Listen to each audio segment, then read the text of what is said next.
How to create account on Dhan. Dhan में किस तरीके से आप अकाउंट बना सकते हो, स्टेप बाय स्टेप सारी चीजें बताऊंगा।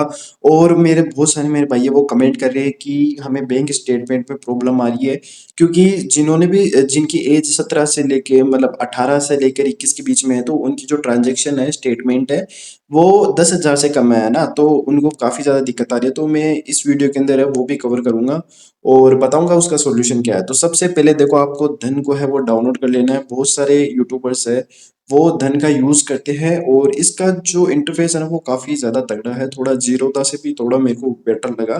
ठीक है, और तो इस पे हम सबसे पहले अपने नंबर है वो डाल देते हैं, नंबर को हम यहाँ पे फिल कर देते हैं। तो नंबर को डालने के बाद में यहाँ पर आपको नेक्स्ट पे क्लिक करना है। जैसे आप नेक्स्ट पे क्लिक करोगे तो यहाँ पर एक ओटीपी आएगा, सिंपली आपको ओटीपी को है वो यहाँ पर डाल देना है। ओटीपी को डालने के बाद में सिंपली आपको यहाँ पर अपना जीमेल है वो वेरीफाई करवाना है। तो जिस भी जीमेल से आपको अकाउंट बनाना है उस जीमेल पे आपको क्लिक कर देना है। तो मैंने इस जीमेल पे क्लिक कर दिया है। तो आपका नंबर भी यहाँ पर वेरीफाई हो चुका है और आपका जो जीमेल है वो भी यहाँ पर वेरीफाई हो चुका है। स्टेप बाय स्टेप सारी चीजें है वो देखते जाना। अब यहाँ पर आपको पिन है वो यहाँ पर डालना है। पिन कौन सा होगा, जब आप धन को जब लॉगिन करोगे ना तो एक सिक्योरिटी के लिए एक पिन होता है ताकि और कोई लॉगिन नहीं कर सके। तो यहाँ पर आप कोई भी पिन डाल सकते हो, जैसे कि मैंने यहाँ पर डाल दिया है। तो यहाँ पर सेट पिन पर आपको क्लिक कर देना है। और यहाँ पर अगर आप इसको स्किप करना चाहो तो स्किप कर सकते हो। ये आपका फिंगरप्रिंट के थ्रू भी खुल सकता है, तो मैं एक बार इसको स्किप कर देता हूँ, उसको बाद में आप कर लेना। तो यहाँ पर आपको केवाईसी है वो यहाँ पर कंप्लीट करनी होगी, तो स्टार्ट विथ केवाईसी पे आप क्लिक कर सकते हो। जैसे ही यहाँ पर आप क्लिक करोगे तो यहाँ पर आपका जो पैन कार्ड है वो ऑटोमेटिक ही यहाँ पर शो होने लग जाए कि, और या फिर आपकी डेट ऑफ बर्थ है वो यहाँ पर आपको शो होने लग जाएगा। लेकिन अगर नहीं होता है तो आप इसको मैन्युअली भी डाल सकते हो, है ना। तो आपका जो पैन कार्ड है वो आपका यहाँ पर वेरीफाई होगा। तो कंफर्म पिन पे आपको यहाँ पर क्लिक कर देना है। तो जैसे ही आप कंफर्म पिन पर क्लिक करोगे तो ये थोड़ा सा टाइम लेगा। थोड़ा सा टाइम लेने के बाद में ये जो आपका वेरीफाई है वो हो जाएगा। तो यहाँ पर यस दैट करेक्ट पर आपको क्लिक करना है। जैसे ही यहाँ पर आप करेक्ट पे क्लिक करोगे तो जो नेक्स्ट स्टेप होगा वो आपका आधार कार्ड है वो अपडेट करवाना होगा, आपको इसको वेरीफाई करवाना होगा। तो वेरीफाई विद डिजी लॉकर पे आपको क्लिक कर देना है। जैसे आप इस पे क्लिक करोगे तो ये आपको डिजी लॉकर में लेके चला जाएगा। वहां पर आपको अपना जो आधार कार्ड है वो यहाँ पर आपको एंटर करना है। जैसे ही आप आधार कार्ड को एंटर करोगे तो एक ओटीपी आएगा आपके आधार नंबर पर। जो भी आपने आपका आधार है वो अगर को जिस भी नंबर से कनेक्ट है उस पर एक ओटीपी आएगा। ओटीपी को डालने के बाद में आपको उसको सबमिट कर देना है। तो चलिए मैं इस स्टेप को है वो कंप्लीट कर लेता हूँ।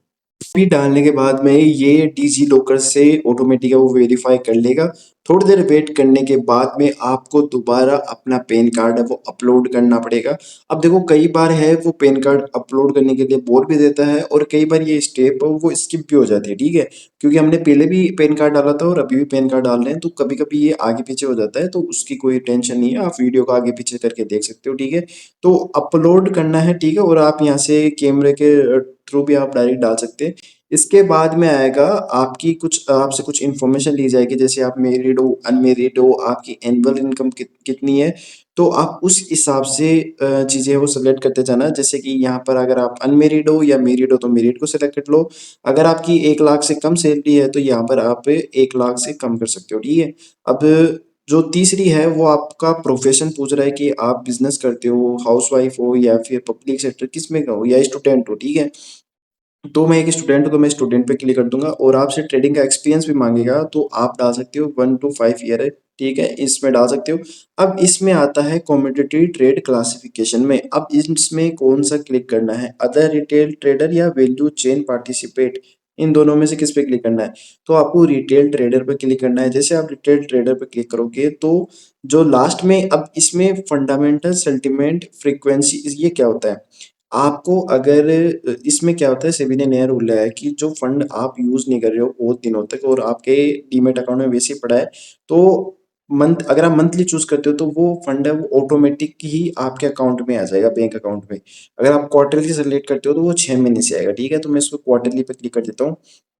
इसके अंदर नॉमिनी भी आप ऐड कर सकते हो, नॉमिनी को एक बार स्किप कर दो, कोई दिक्कत नहीं है।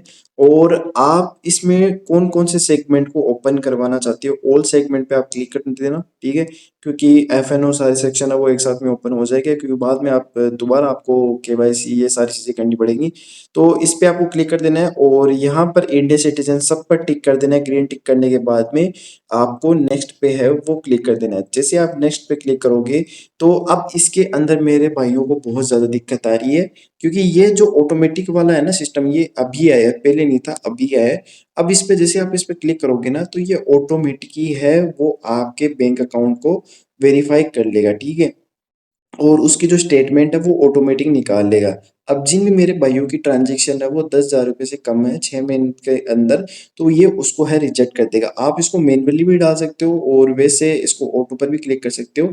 लेकिन अगर ये 10,000 वाला शो करता है तो आप क्या कर सकते हो, अपने फैमिली फ्रेंड्स के साथ है वो ट्रांजेक्शन कर सकते हो। 10-15 हज़ार की आप ट्रांजेक्शन कर लेना और उसके बाद में अगर आप इस पर क्लिक करोगे तो ये ऑटोमेटिक ही हो जाएगा। और अगर आप मैन्युअली अगर डाल रहे हो तो मैन्युअली के अंदर एक कोड मांगता है। कोड क्या होता है, आपकी डेट ऑफ बर्थ होती है, जैसे कि 12,000 2003 इस तरीके से आप डेट ऑफ बर्थ डालोगे तो वो कोड होता है। अगर आपको कोड पता नहीं है तो आप बैंक में जाके पूछ सकते हो, ठीक है। तो नेक्स्ट स्टेप आती है कि यहाँ पर आपको सेल्फी है वो अपलोड करनी है। सेल्फी को अपलोड करने के बाद में यहाँ पर आपको जो पैन कार्ड में जो साइन किया हुआ है एग्जैक्ट साइन होना चाहिए जो आपका पैन कार्ड के अंदर है, वो यहाँ पर आपको डालना है और सबमिट पर है वो क्लिक कर देना है। और उसके बाद में आपको एक इस क्यूआर कोड को स्कैन करना है। आपको एक क्यूआर कोड है वो दिखाई दिया होगा, तो क्यूआर कोड को स्कैन करने के बाद में 1 रुपए है वो डालना होता है। उससे क्या है कि जो ब्रोकर है वो आपका जो डीमेट अकाउंट है जो बैंक है उसको वेरीफाई करता है। 1 रुपए आप जैसे इसको पे करोगे तो आपका जो बैंक अकाउंट है वो वेरीफाई हो जाएगा। बैंक अकाउंट वेरीफाई होने के बाद में यहाँ पर देख सकते हो 1 रुपए है वो आपको पे करना पड़ता है। उसके बाद में यहाँ पर दोबारा आपको एक आधार कार्ड में एक और ओटीपी आता है, तो उस ओटीपी को यहाँ पर डालोगे। तो सिंपली आपको सेंड ओटीपी क्लिक करना है। ओटीपी आ जाने के बाद में यहाँ पर देख सकते हो ई साइन विद आधार कार्ड है वो यहाँ पर कंप्लीट हो चुका है। जो सारे स्टेप्स है वो कंप्लीट हो चुके हैं और इस तरीके से आपको है वो शो होगा। अब मैं आपको एक ये चीज और बताता हूँ, अगर आपने शुक्रवार को या शुक्रवार को मान लीजिए शुक्रवार शनिवार को आपने अकाउंट बनाया है तो आपका जो आईडी पासवर्ड आने में लगभग 3 या 4 दिन लगेंगे, ठीक है। क्योंकि सैटरडे संडे की है वो शेयर मार्केट की है वो छुट्टी रहती है। अगर आपने इसके अलावा कहीं और जैसे सोमवार मंगलवार या बुधवार को अगर आपने कुछ अकाउंट बनाया है अकाउंट मतलब इस पे, तो आपको लगभग 24 घंटे के अंदर है वो आपके आईडी पासवर्ड है वो आ जाएंगे। लेकिन कुछ केसेस के अंदर है वो 75 घंटे भी लगते हैं, है ना, 2 से 3 दिन भी लगते हैं। वो आप इनके कस्टमर केयर से आप बात कर सकते हो, ठीक है। तो इस तरीके से आप अकाउंट बना सकते हो। मैंने स्टेप बाय स्टेप सारी चीजें बताई हैं। मिलते हैं नेक्स्ट वीडियो के लिए, तभी के लिए टाटा बाय बाय।